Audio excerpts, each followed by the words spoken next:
Pour le HCR, que je représente, contribuer à la paix durable dans la région des Grands Lacs est une priorité. C'est une condition sine qua non pour nous de nous acquitter efficacement de notre mandat de protection des populations en détresse.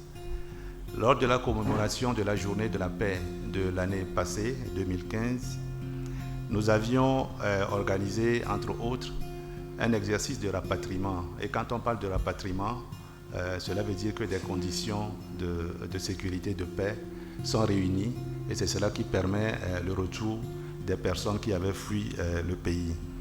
Et nous avions également organisé une course à pied à travers la ville de Goma et la fabrication et la distribution de foyers améliorés en faveur des femmes qui font face à certains problèmes. Et nous avons aussi travaillé pour des séances de résolution de conflits. Le mini-marathon que nous avions organisé au niveau de Goma, qui s'étalait sur 12 km environ, avait vu la participation active et directe de plus de 200 personnes et aussi la participation d'éminentes personnalités, notamment le représentant spécial du secrétaire général des Nations Unies au Congo, le représentant régional du ICR qui est à Kinshasa, l'ambassadeur des États-Unis ici en RDC, toute cette brochette d'hommes qui jouent un rôle important dans la paix dans ce pays ont participé à cette séance-là avec les populations, les déplacés, les réfugiés. C'était une occasion pour nous de mettre tout le monde ensemble pour pouvoir donner un signal fort concernant la paix et la nécessité en fait de faire la paix dans la zone. La fabrication et la distribution des foyers améliorés, ça facilite, comme vous le savez déjà, l'autonomisation de ces femmes-là et réduit surtout leur exposition aux violences sexuelles, surtout quand elles partent loin de leur demeure pour chercher du bois de chauffe. Et cette activité, telle que nous l'avons évaluée, a touché environ un peu plus de 4000 personnes quand nous prenons 1000 familles avec une moyenne de 4 personnes par famille. Le même jour, nous avions conduit aussi des séances de sensibilisation, de médiation plutôt, à travers des mécanismes locaux de résolution de conflits, notamment les comités permanents locaux de conciliation, les CLPC, comme on les appelle, en zone de Rutshuru. Au cours de cette séance, qu'est-ce que nous avons constaté? Il y avait une famille déchirée par une affaire de succession et des voisins qui étaient en pleine dispute sur le foncier. Je peux vous avouer que ça a été un succès. Nos amis des CLPC sont parvenus à avoir une solution aux problèmes posés de façon pacifique.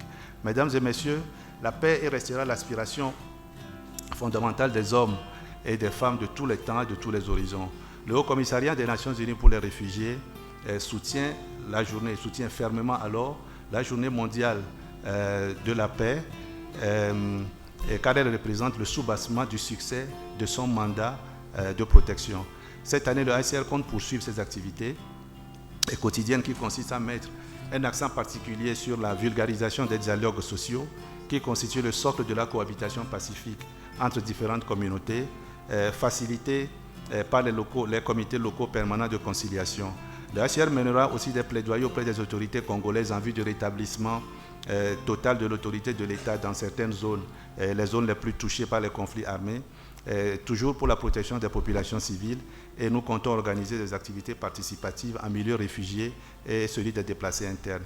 Nous allons poursuivre la formation et la fabrication des foyers améliorés parce que nous avons vu quel impact cela a eu, notamment sur les questions de prévention pour les violences sexuelles et les violences basées sur le genre. Nous distribuerons encore 1 millier de foyers améliorés retournés aux vulnérables dans certains territoires. Comme vous le savez, mesdames et messieurs, un déficit de paix met en péril l'avenir d'une nation. Le pays est privé alors de développement durable, la population est privée d'emploi et de bien-être, la jeunesse est privée d'éducation, la protection de l'environnement est renvoyée aux calendes grecques, la pauvreté s'installe durablement au sein de la majorité de la population, la corruption gangrène toutes les couches de la société et la justice sociale est pratiquement inexistante. Voilà ce que cela amène quand on parle de manque de paix.